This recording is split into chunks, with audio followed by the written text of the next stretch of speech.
when you hold a camera in the UK, people get really like nerve-wracking and really get scared. Yeah, I'm good. Yeah, thanks.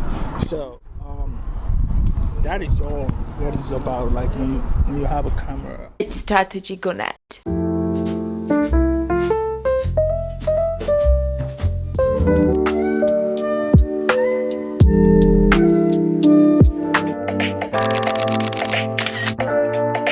People want to get more loan. Inflation goes up. People want to sell their properties. So that means that eventually there's going to be a time the whole thing is going to be private. The wealthy is going to get more richer and wealthier, and the poor are going to get poorer. Just like what you see going on in Africa, especially in a country like Nigeria, where I come from. I always say to myself that Nigerians are the most well-educated Africans on earth. When you think about it, it's like Nigeria is a very wealthy country within the sub-Saharan Africa. But since the independence of Nigeria, Nigeria hasn't seen a stable government. Even though they are the most educated, Nigerians are very smart people. So they're actually smart. You will see a Nigerian who got like a PhD and doctor's degree and all that. Like they got all the qualifications. And you see how many Nigerians are well educated. A lot of them are well educated. Then the question you still ask yourself is that why Nigeria is still poor if they are well educated? The reason why they are poor is that though they are educated, they are not smart. So if they were smart, the condition of Nigeria would have changed. Because the people is going to revolt eventually and install a new government that is going to serve the need of the people. But because Nigerians, though they are educated, they're just happy with life, and they're just happy with the little things in life. So you can't really blame them, you can't complain, that's what they want. But in reality, when you compare Nigerian wealth in terms of resources, and you compare it to other countries across the globe, you will see that Nigerians' wealth is way wealthier than most countries. When you compare it to a country like Dubai, for example, or Saudi Arabia, those countries, they just got good leaders. And Nigeria doesn't have a good leader. Why? Because the people are loyal. See, a leader cannot be imposed on people. People choose their leader.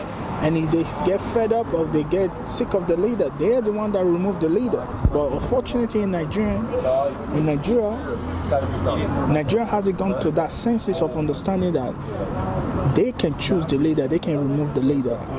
Of course, even though it's a democracy, but then what good is a democracy when everybody's poor and everybody can't feed themselves? See, that's how the European brainwash Africans is to give Africans a template that works for them.